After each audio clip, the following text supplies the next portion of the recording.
Eres una fracasada. Tu hermano gana 5 veces más, me humilló mi madre en acción de gracias. Lo que no sabe es que el gran puesto de su rey se lo conseguí yo por lástima y puedo quitárselo hoy mismo. El olor a pavo rostizado y canela debería sentirse como un abrazo, como el aroma inconfundible del hogar en acción de gracias. Pero en la casa de mis padres, se sentía como el aire viciado de una sala de tribunal justo antes de que se dicte una sentencia. Yo era la acusada, como siempre. El jurado, mi familia. Y la fiscal, mi propia madre. La mesa era una puesta en escena perfecta de una familia feliz que solo existía en las fotografías. La vajilla de porcelana, esa que solo se usaba en ocasiones importantes, brillaba bajo la luz cálida del candelabro.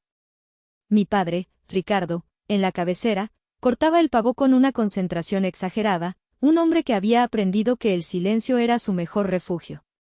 A su lado, mi madre, Elena, presidía la escena como una reina en su corte, con una sonrisa tan tensa que parecía tallada en mármol. Y en el centro de todo, como un sol alrededor del cual giraban todos los planetas, estaba mi hermano, Leo. A sus 28 años, todavía tenía ese aire de capitán de equipo de fútbol que nunca lo abandonó, una confianza que no venía de sus logros, sino del aplauso constante que había recibido toda su vida. Y entonces le dije a Javier, el CEO, Javier, esa estrategia de mercado es funcional, pero si realmente queremos dominar el sector, necesitamos ser disruptivos, contaba Leo, gesticulando con un tenedor. Se quedó impresionado, claro. Ya me está considerando para liderar el nuevo proyecto de expansión a Latinoamérica. Mi tío Darío, siempre el primero en el coro de aduladores, asintió con fervor. Ese es mi sobrino. Sangre de campeón. ¿Verdad, Gala? Mi tía Gala, su esposa, añadió con una risita aguda, ay, sí. Desde pequeño se le veía la madera de líder. No como otros que prefieren esconderse detrás de una computadora. Su mirada se desvió hacia mí por una fracción de segundo, lo justo para que la bala diera en el blanco. No dije nada. Me limité a remover el puré de camote en mi plato, convirtiéndolo en un remolino naranja y sin forma. Era mi ritual de supervivencia en estas reuniones, minimizar mi existencia, convertirme en parte del mobiliario. Si no hablaba, si no me movía, quizás olvidarían que estaba allí. Pero mi madre nunca olvidaba. Para ella, yo era un recordatorio constante de una decepción, una inversión que no había dado los frutos esperados. Después de que el postre fue servido, un pastel de calabaza que sabía a cenizas en mi boca, Elena levantó su copa de vino. El tintineo de su anillo contra el cristal silenció la conversación. Quiero proponer un brindis, comenzó, su voz resonando con una autoridad que nunca usaba conmigo, a menos que fuera para criticar. Quiero dar gracias por este año, por tenernos a todos aquí. Pero sobre todo, sus ojos se posaron en Leo con un brillo de adoración pura. Quiero dar gracias a Dios por haberme dado un hijo tan talentoso, tan brillante. Un hombre que se está convirtiendo en el pilar de esta familia, en nuestro mayor orgullo. Todos levantaron sus copas. Por Leo, corearon. Yo levanté la mía, un gesto automático y vacío. El líquido ambarino tembló en el cristal. Entonces, como una depredadora que ha jugado lo suficiente con su presa, mi madre giró su cabeza hacia mí. La sonrisa de orgullo se transformó en una máscara de compasión condescendiente, una que conocía demasiado bien. Y también rezo por ti, Ximena, dijo, su voz ahora más alta, asegurándose de que cada palabra llegara a todos los rincones de la mesa. Rezo para que encuentres un camino correcto pronto. Me preocupa, de verdad que sí. Hizo una pausa dramática, sorbiendo su vino. A tu edad, que tu hermano pequeño ya gane 5 veces más que tú. Sacudió la cabeza, un gesto de falsa tristeza que era pura crueldad. Sinceramente, hija. Eres una fracasada. El silencio que siguió fue tan denso que podría haberse cortado con el mismo cuchillo del pavo. La palabra, fracasada, quedó suspendida en el aire, flotando sobre los restos de la cena. Mi tío desvió la mirada, mi tía carraspeó, mi padre se quedó petrificado, con la mirada fija en su plato vacío. Leo ni siquiera se inmutó, y para él, era la confirmación de un hecho que siempre había dado por sentado. No sentí lágrimas. El dolor era tan antiguo, tan familiar, que ya no producía agua, solo un frío glacial que comenzaba en mi pecho y se extendía por mis venas. Sentí como la promesa que le había hecho a mi abuela, la promesa de ser paciente, se resquebrajaba como hielo bajo presión. Levanté la vista de mi plato y miré directamente a los ojos de mi madre. Ella me sostuvo la mirada, desafiante, esperando una reacción, una explosión, lágrimas. No le di nada. Solo pensé, no ves a una hija. Ves una hoja de balance en rojo. Una inversión fallida. Y en ese instante, en medio del naufragio de otra cena de acción de gracias, algo dentro de mí cambió. No fue una explosión, fue una implosión. El dolor se solidificó, convirtiéndose en el acero de una resolución. La paciencia se había agotado. El juego había terminado. O, más bien, un nuevo juego estaba a punto de comenzar. Y esta vez, yo pondría las reglas. El viaje de regreso a mi departamento en Santa Fe fue un borrón de luces de la ciudad desenfocadas. El rugido del motor de mi Mercedes AMG G63 era un gruñido sordo que hacía eco en el vacío de mi pecho. Cada semáforo en rojo era una pausa para que las palabras de mi madre resonaran con más fuerza. Fracasada. Fracasada. Fracasada. Pero no eran solo las palabras de esa noche. Eran el eco de 1000 noches anteriores, de una vida entera siendo medida con una vara con la que nunca tuve oportunidad de cumplir.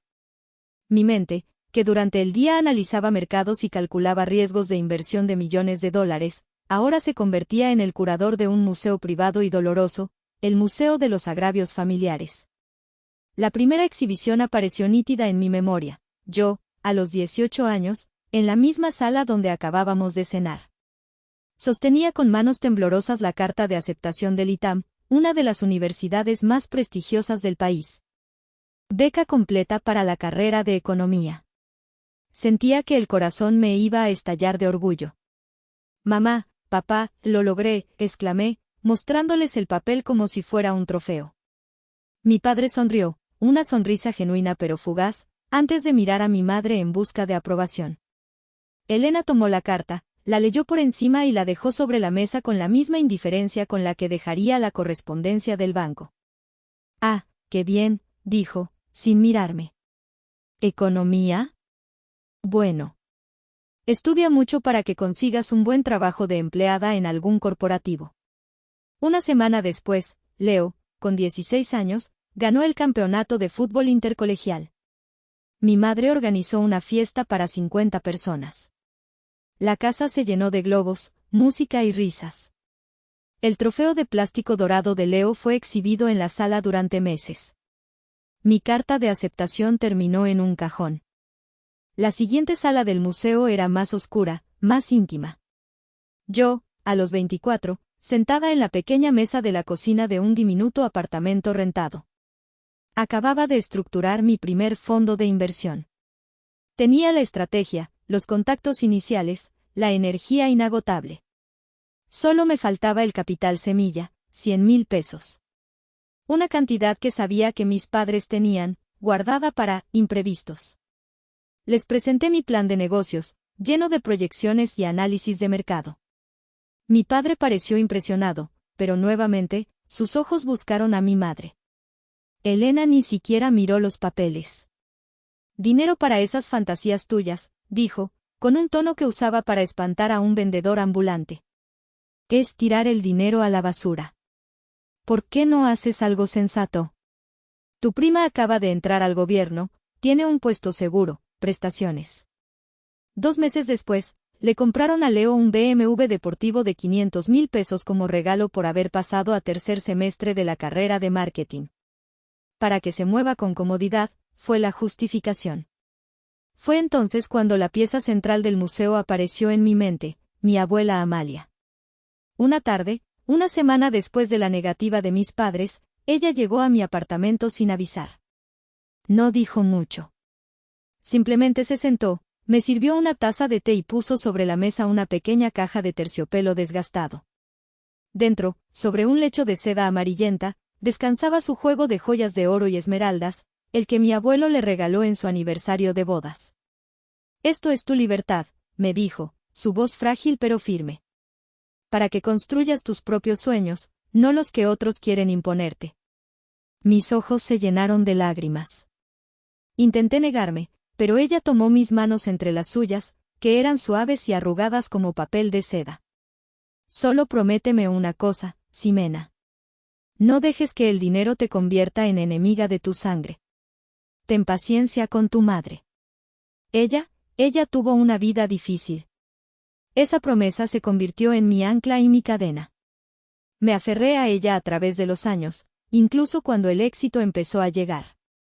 Cada vez que mi madre me lanzaba una puya, cada vez que ignoraba mis logros, yo recordaba las manos de mi abuela y me tragaba el orgullo, la rabia, la verdad.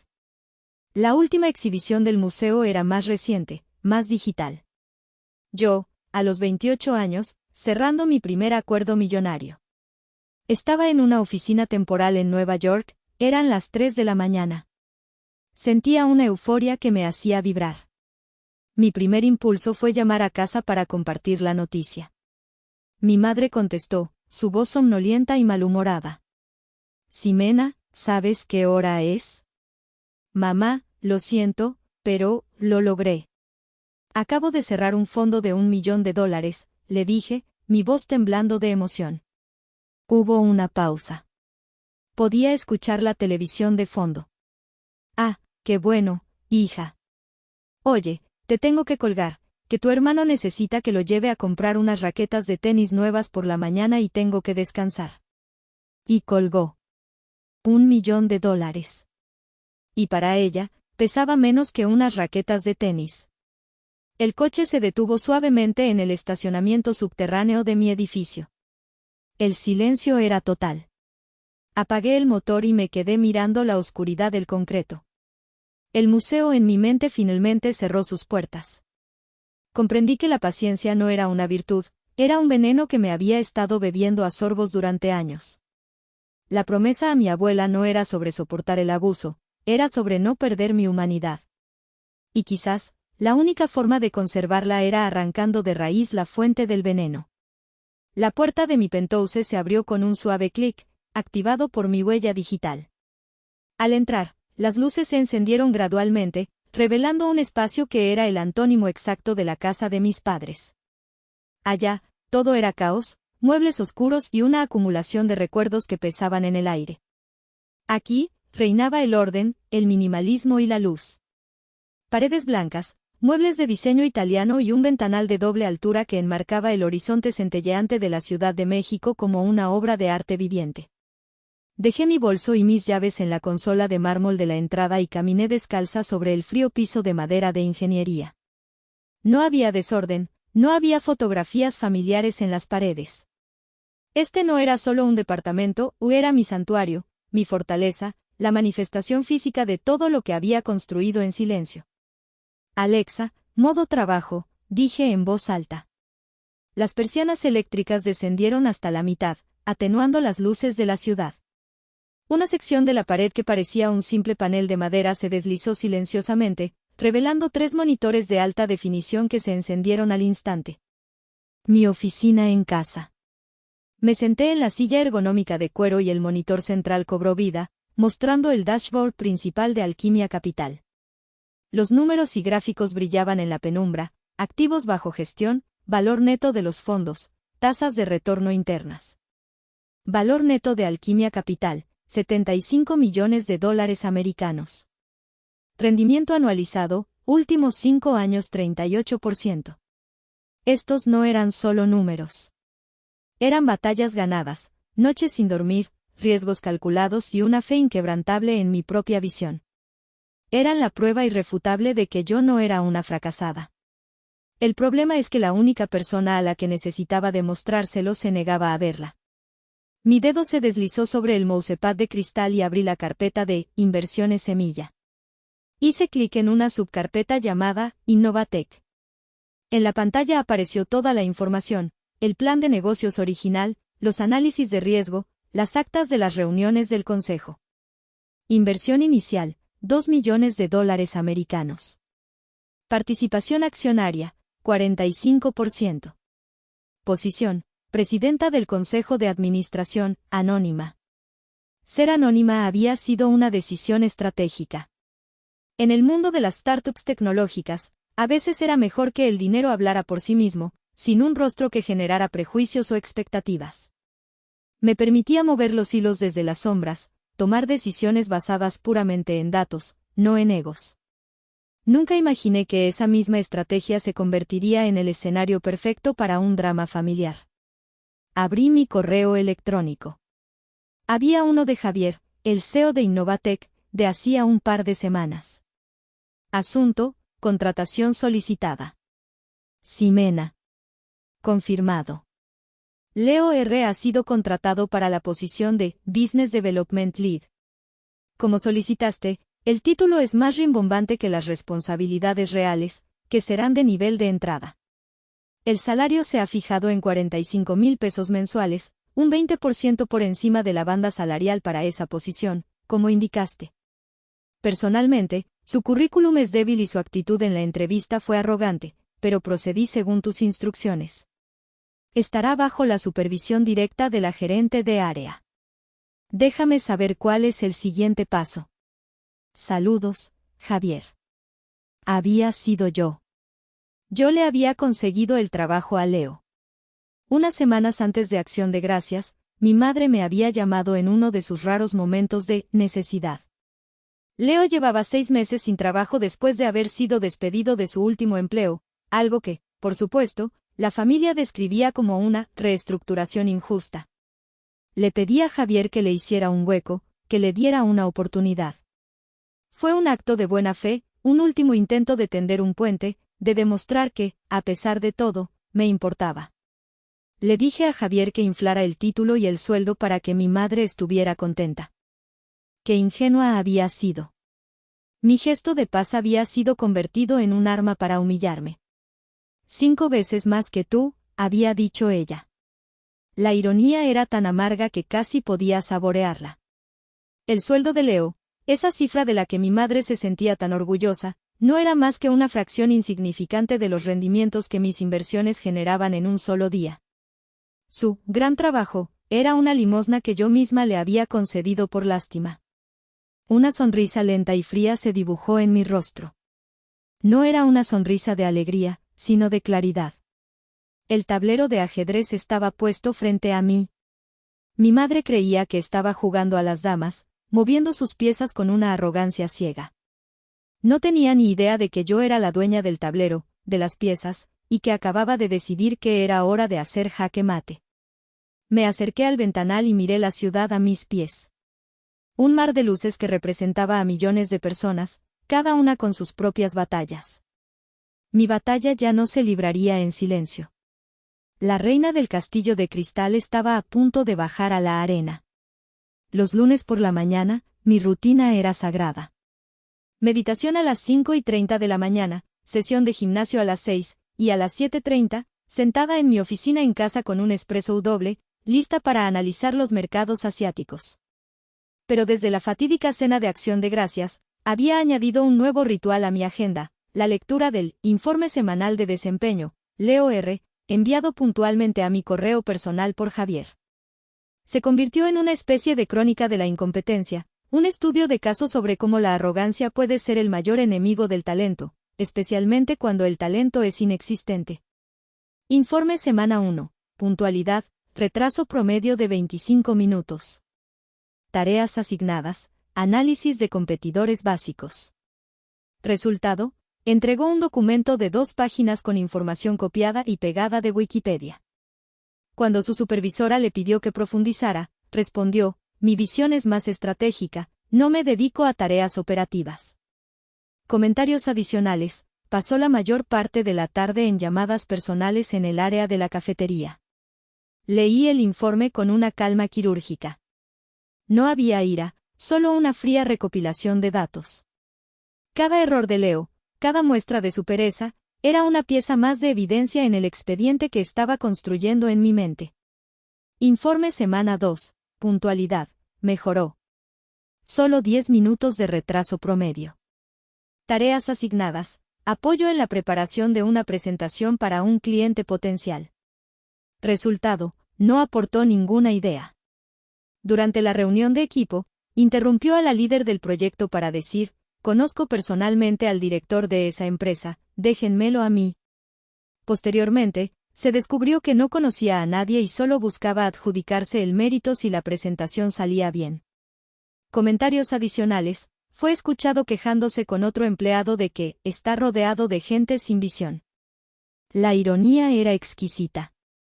El hombre que, según mi madre, debía ser mi modelo a seguir, era un parásito profesional.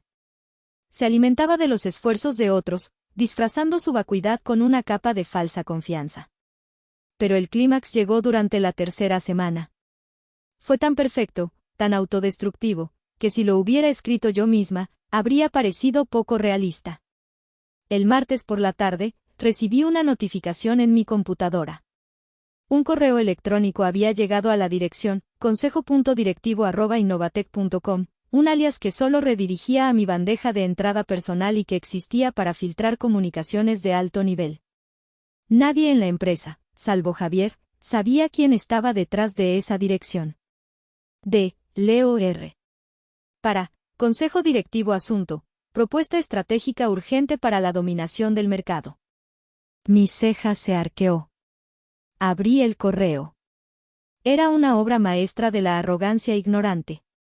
Un documento de 5 páginas, escrito en una fuente Comic Sans que hacía sangrar los ojos, lleno de errores de tipeo y anglicismos mal utilizados. Estimados miembros del Consejo, y Javier. Después de un profundo análisis de 3 semanas en esta compañía, he identificado fallas críticas en nuestra estrategia de marketing. Nuestro enfoque es demasiado old school. Necesitamos ser más disruptive y crear engagement con la generación Z. Mi propuesta, que he denominado Operación Viral, consiste en lo siguiente: contratar a 100 influencers de TikTok para que hagan un baile con nuestro software de fondo. Garantizo un retorno de inversión, ROI, del 1000% en 90 días. Adjunto un plan de negocios más detallado. Espero su pronta respuesta para tomar las riendas de este proyecto y llevar a Innovatec al siguiente nivel. Atentamente, Leo R., líder de visión de futuro y desarrollo de negocios. Me recosté en mi silla, sintiendo una risa silenciosa burbujear en mi interior. El plan de negocios adjunto era una sola diapositiva de PowerPoint con una foto de un influencer popular y la frase «Hagámoslo», en letras de colores. Era patético. Era suicida. Y era absolutamente perfecto. Metódicamente, guardé el correo electrónico y su adjunto en una carpeta segura en mi servidor. La nombré Prueba A. Esa noche, mientras revisaba los informes financieros, mi madre me envió un mensaje de texto. Era una foto de Leo en la oficina, posando con el pulgar hacia arriba junto a un pizarrón lleno de garabatos ininteligibles. Mira a tu hermano. Creando estrategias. Tan orgullosa de mi futuro director. A ver si aprendes algo de su iniciativa. Miré la foto, luego miré el archivo, Prueba A, en mi pantalla. La disonancia entre la realidad y la fantasía que mi madre había construido era abismal. Ella no veía a su hijo, veía un reflejo de sus propias ambiciones frustradas, de sus inseguridades. Y yo era el chivo expiatorio sobre el cual se construía ese altar de falsedad. Ya no había vuelta atrás. Leo no solo era incompetente, era un riesgo. Y yo, como presidenta del consejo, tenía el deber fiduciario de proteger mi inversión. Y como hermana mayor humillada, tenía el deber personal de dar una lección que jamás olvidarían. Antes de desatar una guerra, incluso la estratega más decidida debe asegurarse de que no queda ninguna vía para la paz. Una parte de mí, quizás la parte que aún recordaba la calidez de las manos de mi abuela, necesitaba hacer un último intento, agotar la última gota de esperanza de que el diálogo era posible. Mi objetivo era mi padre. Siempre lo había visto como una víctima colateral de la tiranía emocional de mi madre. Un hombre bueno, pero débil, atrapado en una dinámica de la que no sabía cómo escapar. En mi ingenuidad, creía que si podía hablar con él a solas, lejos de la influencia de Elena, podría apelar a su sentido de la justicia, al amor que, en algún lugar profundo, yo sabía que sentía por mí. Lo invité a comer el siguiente sábado. Elegí un restaurante discreto en la Condesa, un lugar con mesas espaciadas y un ambiente tranquilo, propicio para conversaciones serias. Llegó puntual, vestido con su habitual suéter de rombos y pantalones de pana. Se veía fuera de lugar, como un pájaro de campo en una jaula de oro. «Hola, hija», dijo, dándome un beso torpe en la mejilla. «Un lugar caro, ¿no? ¿Te está yendo bien?» «Me va bien, papá», respondí, haciendo un gesto al mesero para que nos trajera agua. «Quería hablar contigo. A solas». Su sonrisa se tensó. Sabía que esto no era una simple comida de padre e hija. Podía ver el miedo en sus ojos, el miedo a la confrontación, el miedo a tener que tomar partido. Dejé que ordenáramos, que la comida llegara. Hablamos de trivialidades, el clima, el tráfico, la salud de la abuela. Pero la tensión era una tercera persona sentada en nuestra mesa. Finalmente, mientras él cortaba su filete con una precisión meticulosa, reuní el valor. «Papá», comencé, mi voz más suave de lo que esperaba. Lo que pasó en Acción de Gracias, me dolió. Mucho. Él dejó de cortar. Su mirada se clavó en el plato. «Tu madre, ya sabes cómo es. Tiene un carácter fuerte. No lo dice con mala intención. ¿Qué soy una fracasada? ¿Que mi hermano gana 5 veces más que yo?» Eso sonó bastante intencionado, papá. Suspiró, un sonido largo y cansado. «Ximena, ella solo quiere lo mejor para ustedes. Se preocupa porque no tienes un trabajo estable, un marido, hijos. Un camino normal. ¿Y mi camino no es válido? Construir algo desde cero, ser mi propia jefa, tener éxito en mis propios términos, ¿eso no cuenta?» Mi voz comenzó a subir de tono, cargada de años de frustración contenida. «Te he enviado mis informes anuales.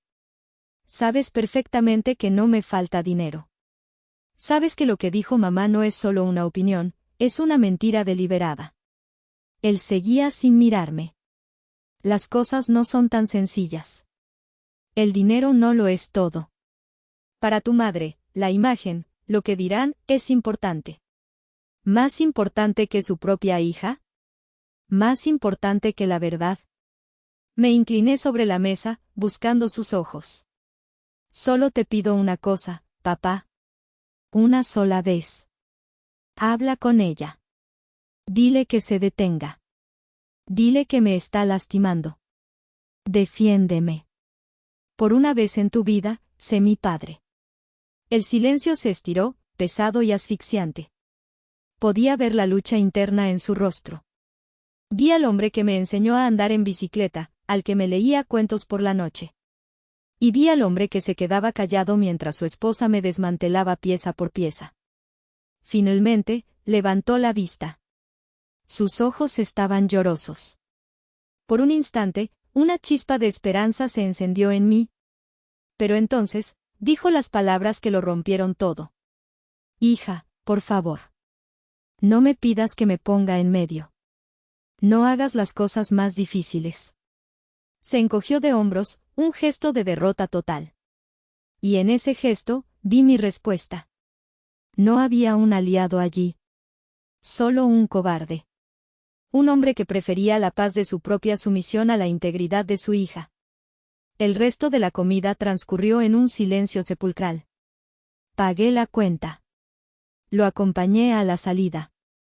«Cuídate mucho, hija», dijo, intentando abrazarme. Me aparté, un movimiento casi imperceptible pero definitivo. «Adiós, papá». Mientras lo veía alejarse, la última pizca de esperanza que albergaba se extinguió. Comprendí que no se podía razonar con un sistema construido sobre la mentira y el miedo. No se podía pedir justicia a quien ni siquiera reconocía la injusticia. Mi padre no era una víctima colateral. Era un cómplice. Y su silencio era tan dañino como los gritos de mi madre. El camino de la paz estaba cerrado. Había llamado a todas las puertas y solo encontré muros. Ahora, solo quedaba una opción, derribarlos. El lunes por la mañana, el aire en mi oficina se sentía diferente. La tristeza y la decepción del fin de semana se habían transmutado en una claridad gélida, una determinación afilada como el borde de un bisturí. Ya no había dudas, no había conflicto interno. Solo había un objetivo y una estrategia para alcanzarlo. Estaba revisando un informe sobre semiconductores cuando mi teléfono personal vibró. Era mi madre. Sabía exactamente por qué llamaba. La maquinaria de la manipulación familiar se ponía en marcha. Hola, respondí, mi voz deliberadamente neutra. Ximena. Qué bueno que te encuentro, exclamó. Su tono falsamente alegre era una bandera roja ondeando al viento. Oye, mi amor, ¿has sabido algo de lo de tu hermano? Estuve pensando, ese puesto de director de marketing en su empresa es perfecto para él. Respiré hondo, preparándome. Hola, mamá. Sí, algo he escuchado. Excelente. Porque necesito que hagas algo al respecto. Con todos los contactos que dices tener, seguro conoces a alguien importante ahí. Tienes que mover tus influencias, hija. Asegúrate de que Leo consiga ese puesto. Se lo merece más que nadie. Es brillante, ¿no crees? Su voz era un torrente de exigencias disfrazadas de orgullo maternal. No era una petición, era una orden. La audacia de su ceguera era casi admirable. Me había llamado fracasada hacía menos de un mes, y ahora esperaba que yo fuera la artífice del siguiente ascenso de su hijo dorado. ¿Por qué crees que es mi responsabilidad, mamá?, pregunté, manteniendo la calma. Su tono cambió al instante, la falsa dulzura se evaporó. ¿Por qué es tu hermano? Es tu familia. Él es el que va a llevar el apellido con orgullo, el que va a asegurar el futuro de este linaje. Es tu deber ayudarlo. ¿O es que te da envidia su éxito? Claro, debe ser eso. No soportas ver que tu hermano pequeño te supere en todo. Y ahí estaba. El insulto, la culpa, la manipulación. El mismo guión de siempre. Pero esta vez, la actriz principal había decidido cambiar sus líneas.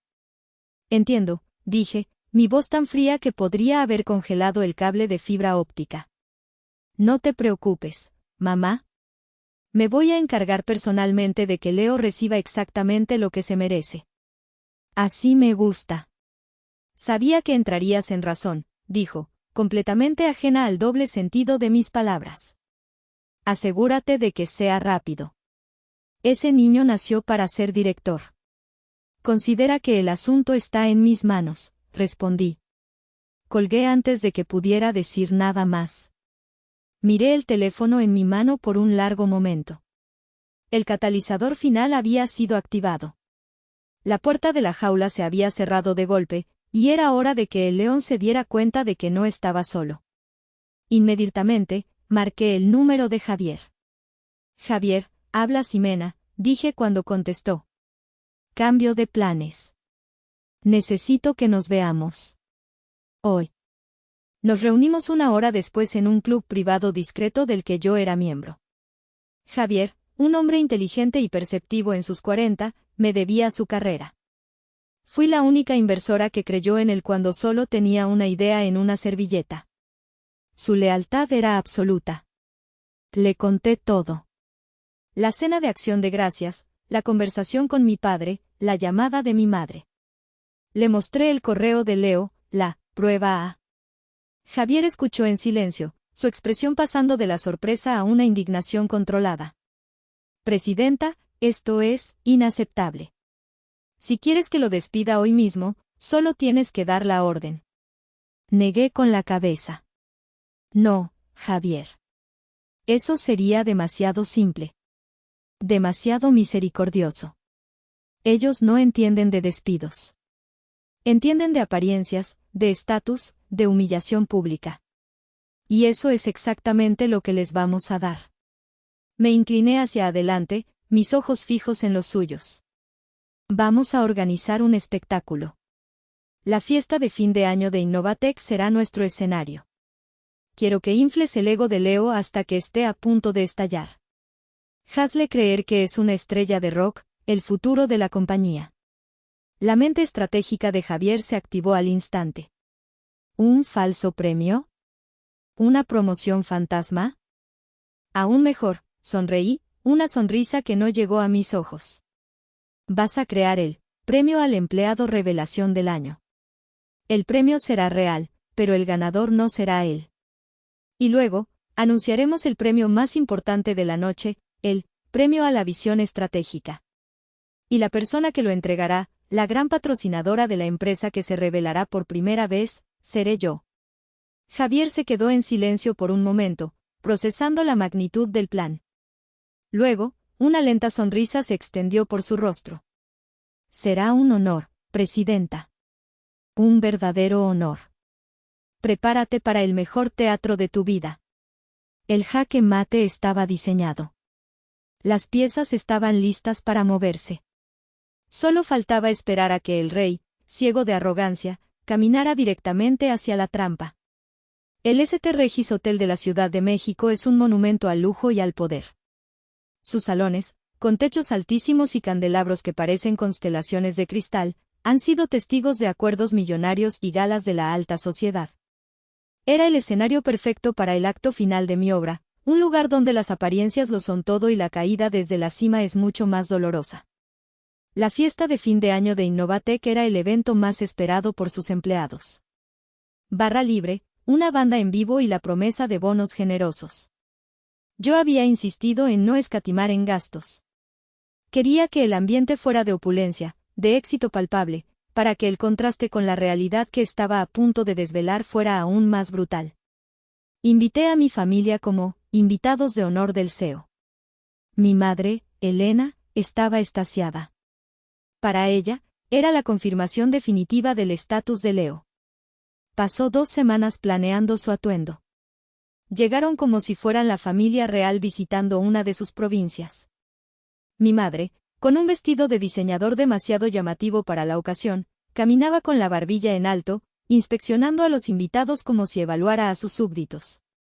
Mi padre la seguía 2 pasos por detrás, con una sonrisa incómoda permanentemente pegada a la cara. Y Leo. Leo era el sol. Vestido con un traje a la medida que probablemente había costado más que su primer mes de sueldo, saludaba a diestra y siniestra, dando palmadas en la espalda a gente que apenas conocía, actuando no como un empleado, sino como el anfitrión. Yo los observaba desde una esquina discreta cerca de la barra, con una copa de champán en la mano. Llevaba un vestido negro, simple pero de corte impecable, un diseño de Alexander McQueen que susurraba poder en lugar de gritarlo. Me había asegurado de llegar antes para hablar con Javier y repasar los últimos detalles. Todo estaba en su lugar. Ximena, querida, la voz chillona de mi madre me sacó de mis pensamientos. Se acercó, arrastrando a mi padre del brazo. ¡Qué lugar tan impresionante! Se nota que el jefe de tu hermano es un hombre con clase. ¿Ves, hija? Este es el mundo del verdadero éxito. Deberías fijarte bien, aprender un poco. Asentí lentamente, tomando un sorbo de champán. Tienes razón, mamá.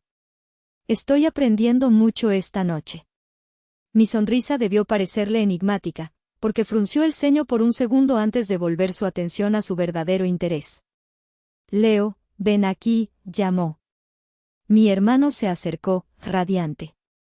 Javier, cumpliendo su papel a la perfección, le había confidenciado esa tarde que era el candidato más fuerte para el nuevo premio al empleado revelación.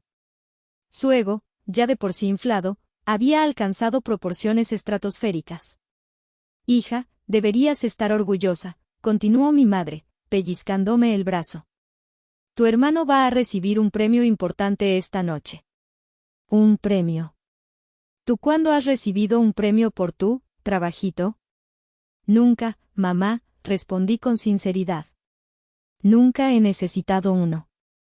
La velada avanzó. La banda tocaba ya suave, los meseros se deslizaban entre la multitud con bandejas de canapés y el murmullo de las conversaciones llenaba el aire.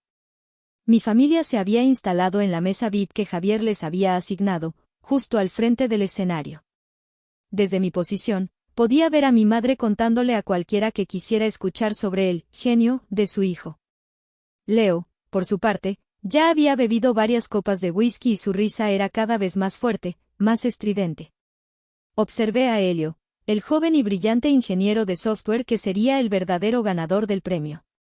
Estaba en una mesa al fondo con su equipo, hablando en voz baja, con un aire de timidez casi dolorosa. Él era el verdadero talento de la empresa, el tipo de persona en la que yo invertía, discreto, trabajador y brillante. El antítesis de mi hermano. Finalmente, la música se detuvo. Las luces del salón bajaron, y un único foco iluminó el escenario. Javier subió al podio, su figura proyectando una larga sombra sobre la audiencia. El murmullo cesó. El primer acto de la obra había terminado. Era hora de que subiera el telón del segundo. Javier carraspeó, sonriendo a la multitud. Buenas noches a todos y bienvenidos. Es increíble ver cuánto hemos crecido este año. Y ese crecimiento es gracias a ustedes, al talento que hay en esta sala. Hizo una pausa, dejando que sus palabras calaran. Este año, hemos decidido instaurar un nuevo reconocimiento, el Premio al Empleado Revelación. Un premio para esa persona que, en poco tiempo, ha demostrado un potencial extraordinario y una visión que nos inspira a todos. Desde mi esquina, vi cómo Leo se enderezaba en su silla. Mi madre le dio un codazo cómplice a mi padre. El anzuelo había sido mordido. La trampa estaba lista para cerrarse. La tensión en la mesa VIP era palpable. Mi madre tenía las manos entrelazadas sobre la mesa, sus nudillos blancos por la presión. Mi padre miraba fijamente el escenario, su rostro una máscara de ansiedad. ¿Y Leo? Leo intentaba parecer relajado, pero la forma en que tamborileaba con los dedos sobre el mantel de lino blanco delataba su nerviosismo y su expectación. Había ensayado este momento en su cabeza 1000 veces, la victoria era, para él, una conclusión inevitable. Javier, en el escenario, estaba demostrando ser un actor consumado.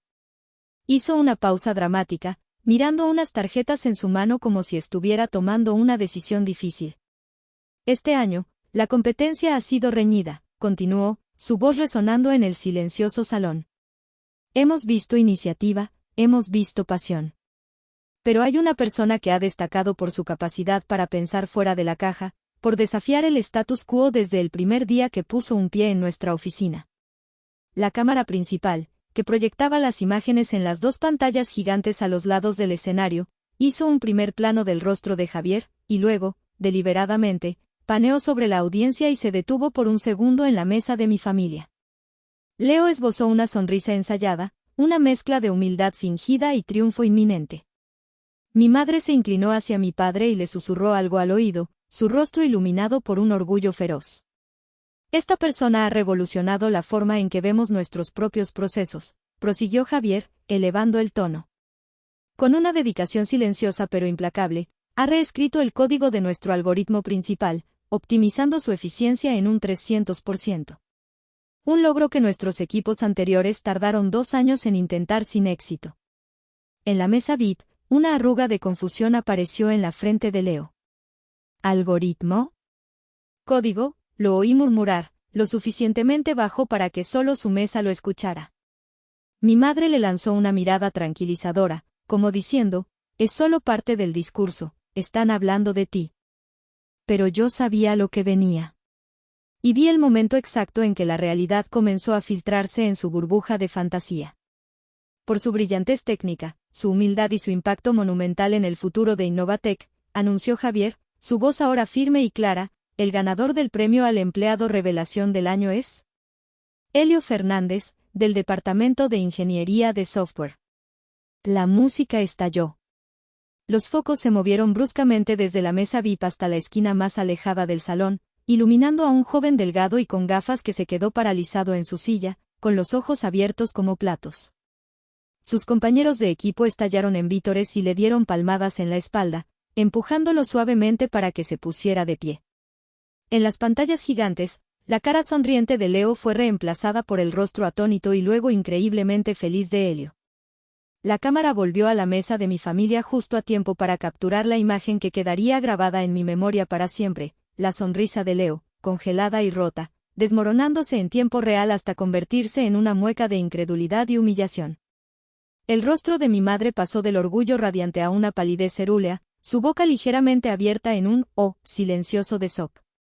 Mi padre simplemente se hundió un poco más en su silla, como si deseara que la tierra se lo tragara.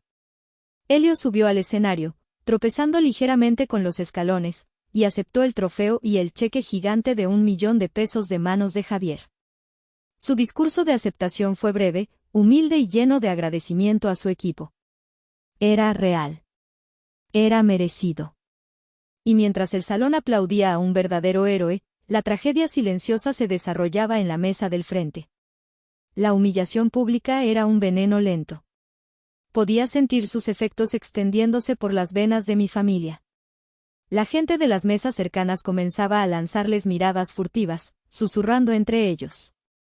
El hijo genio, del que tanto habían presumido, había resultado ser un don nadie. Leo tenía la mirada perdida, fija en el escenario, pero no veía nada. Estaba atrapado en la pesadilla de su propio ego destrozado. Mi madre, recuperándose del shock inicial, me lanzó una mirada cargada de un veneno tan puro que casi pude sentirlo físicamente. Era una mirada que prometía una guerra. Pero ella no sabía que yo ya había ganado. Y que la estocada final estaba a solo unos minutos de distancia. Javier volvió al podio, levantando una mano para silenciar los aplausos. Gracias, Elio. Y ahora, para el premio final de la noche, comenzó. La humillación de mi hermano no había terminado. Era solo el acto de apertura. El ambiente en el salón había cambiado. La euforia por el premio de Elio se mezclaba ahora con una corriente subterránea de confusión y curiosidad, gran parte de ella dirigida a la mesa de mi familia, que se había convertido en el epicentro de un incómodo espectáculo. Javier, desde el escenario, esperó a que la atención volviera a centrarse en él. Su rostro era serio, su tono, solemne. Y ahora, dijo, su voz adquiriendo un peso diferente, llegamos al momento más importante de la noche. Un premio que no se otorga por un solo logro, sino por la visión que hace posibles todos los logros. El premio a la visión estratégica. Hizo una pausa, dejando que el nombre del premio resonara. Innovatec no nació de la nada. Nació de la fe de una persona. Una persona que vio potencial donde otros solo veían riesgo. Una persona que no solo invirtió su dinero, sino su tiempo, su intelecto y su confianza en cada uno de nosotros. La sala estaba en completo silencio. Los empleados se miraban unos a otros. La identidad del inversor principal de la empresa era un secreto bien guardado, un mito corporativo. Esta noche, continuó Javier, por primera vez, esa persona ha decidido salir de las sombras para estar con nosotros y entregar este premio. Es el cerebro detrás de nuestra estrategia, el corazón de nuestra financiación y la verdadera fuerza que impulsa a Innovatec. Mi madre me miró con puro desprecio, como si mi mera presencia en el mismo evento fuera una ofensa. Leo seguía catatónico. Damas y caballeros, anunció Javier, su voz llenando cada rincón del salón. Por favor, denle la más calurosa de las bienvenidas a la presidenta de nuestro Consejo de Administración, la fundadora y socia directora de Alquimia Capital, la señorita Ximena. El foco que había estado sobre Javier se apagó y, un segundo después, un haz de luz blanca y brillante me bañó en mi esquina. Me puse de pie lentamente, alisando mi vestido negro. En las pantallas gigantes a cada lado del escenario, la imagen de un atónito Elio fue reemplazada por una diapositiva profesional y elegante. Mi foto, una toma corporativa en blanco y negro, apareció junto a un texto claro y contundente. Ximena R. fundadora y CEO, Alquimia Capital presidenta del Consejo, Innovatec. El silencio inicial fue ensordecedor. Luego, fue roto por un jadeo colectivo, seguido de un murmullo que creció hasta convertirse en un rugido. Finalmente, estallaron los aplausos. Aplausos de sorpresa, de respeto, de comprensión repentina. Mientras caminaba hacia el escenario, con la mirada al frente, mi visión periférica captó la escena en la mesa VIP. mi padre se había encogido hasta parecer la mitad de su tamaño. Mi tío y mi tía se miraban con los ojos desorbitados. La cara de Leo era una máscara de horror puro, como si acabara de ver un fantasma. Pero fue el rostro de mi madre el que se quedó grabado en mi mente. Su piel, pálida como la cera, se contrajo en una expresión de incredulidad tan profunda que rayaba en lo grotesco. Sus ojos, fijos en mí, no contenían ira, ni siquiera odio. Solo una aniquilación total y absoluta. El universo que había construido con tanto esmero, basado en la mentira de mi fracaso y el éxito de mi hermano, acababa de ser pulverizado ante sus ojos. Subí los escalones del escenario. Javier me sonrió y me entregó el micrófono. Los aplausos finalmente amainaron. Miré a la multitud de rostros que me observaban. Y luego, mi mirada se posó, por un largo e intencionado momento, en la mesa de mi familia. El juicio había terminado. Se había dictado sentencia. Mi discurso fue breve, profesional y directo. Hablé sobre el futuro, sobre la innovación y sobre el poder del talento oculto, lanzando una mirada significativa hacia Helio. No mencioné a mi familia. No era necesario. Mi sola presencia en ese escenario era un manifiesto más elocuente que cualquier palabra. Tras la entrega del premio y una ronda final de aplausos, bajé del escenario y, en lugar de volver a la mesa, me dirigí directamente hacia la salida del salón. Sabía que la confrontación era inevitable, y prefería tenerla en un terreno neutral, lejos de los cientos de ojos curiosos. Apenas había puesto un pie en el elegante vestíbulo del hotel cuando oí su voz, estridente y llena de furia. Ximena. Me detuve pero no me giré. Esperé. Pasos rápidos y arrastrados resonaron en el mármol. Mi madre me alcanzó, agarrándome del brazo con una fuerza sorprendente. Su rostro, que minutos antes era una máscara de shock, ahora estaba contorsionado por la rabia. ¿Qué fue esa ridiculez?, siseó, sus uñas clavándose en mi piel. ¿Qué clase de broma de mal gusto es esta? Me solté de su agarre con un movimiento tranquilo pero firme. No fue ninguna broma, mamá. Fue la verdad. Mentira, escupió, su voz un susurro venenoso. Tú no eres nadie. Eres una fracasada que juega a los negocios. Debes haber engañado a esa gente. O te estás acostando con el jefe. La crudeza de su acusación me golpeó, pero no de la forma que ella esperaba. No sentí dolor, sino una lástima profunda y helada. Su mente era tan incapaz de procesar mi éxito que prefería inventar las explicaciones más viles antes que aceptar la simple realidad. Yo soy la jefa, mamá, dije, mi voz calmada y sin emoción. Alquimia Capital es mi empresa. Innovatec es mi inversión. Javier trabaja para mí. Leo trabajaba para mí. El uso del tiempo pasado en el verbo, trabajaba, no fue accidental. Sus ojos se entrecerraron. ¿Qué quieres decir con, trabajaba? Quiero decir que un hombre que intenta atribuirse el trabajo de otros, que demuestra una incompetencia monumental y que cree que el mundo le debe algo, no tiene lugar en ninguna de mis empresas. Su carrera en Innovatec ha terminado. El rostro de mi madre se descompuso. La ira dio paso al pánico. No te atreverías. No puedes hacerle esto a tu propio hermano. Él es tu familia. Familia, repetí, y por primera vez, una emoción real, una amargura forjada durante décadas, tiñó mi voz. ¿La familia es la que te llama fracasada en la mesa de acción de gracias? ¿La que ignora tus logros y celebra la mediocridad? ¿La que te exige que uses tus influencias para beneficiar al mismo hijo por el que te humillan? No, mamá. Eso no es una familia.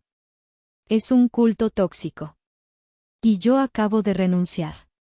En ese momento, Leo y mi padre llegaron, atraídos por la confrontación. Leo tenía los ojos rojos, la arrogancia evaporada, reemplazada por una desesperación infantil. Ximena, por favor, comenzó, su voz temblorosa. Yo no sabía. Exacto, lo corté. Nunca supiste. Nunca te molestaste en saber. Estabas demasiado ocupado creyendo en tu propia leyenda, una leyenda escrita por ella. Señalé a mi madre. La leyenda del rey, destinado al éxito. Pero los cuentos de hadas se terminan, Leo. Bienvenido al mundo real. Aquí, el éxito no se hereda ni se presume.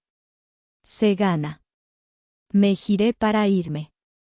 Pero la voz de mi madre me detuvo una vez más, esta vez cargada de una amenaza desesperada. Has destruido a tu hermano. Has destruido a esta familia. Eres una serpiente venenosa. Te arrepentirás de esto. Me detuve y la miré por encima del hombro. Te equivocas, dije, mis palabras finales cayendo como astillas de hielo en el silencio del vestíbulo. Yo no destruí nada. Simplemente encendí la luz en una habitación que llevaba demasiado tiempo en la oscuridad. Ustedes tendrán que enfrentarse a lo que vean en ella. Yo, por mi parte, ya he salido de esa habitación. Y sin mirar atrás, caminé hacia las puertas de cristal del hotel, hacia el aire fresco de la noche y hacia el primer día del resto de mi vida. Las consecuencias de esa noche cayeron como una lluvia de ceniza sobre mi familia. Al día siguiente, Javier ejecutó mis órdenes con una eficiencia impecable. Leo fue llamado a Recursos Humanos, donde se le notificó su despido por bajo rendimiento y conducta poco profesional. Se le ofreció un paquete de indemnización generoso, una última ironía pagada con el dinero de la hermana que había despreciado, con la condición de que firmara un acuerdo de confidencialidad. Se fue del edificio por la puerta de atrás, despojado de su título, su arrogancia y su futuro inmediato. Mi madre intentó contraatacar.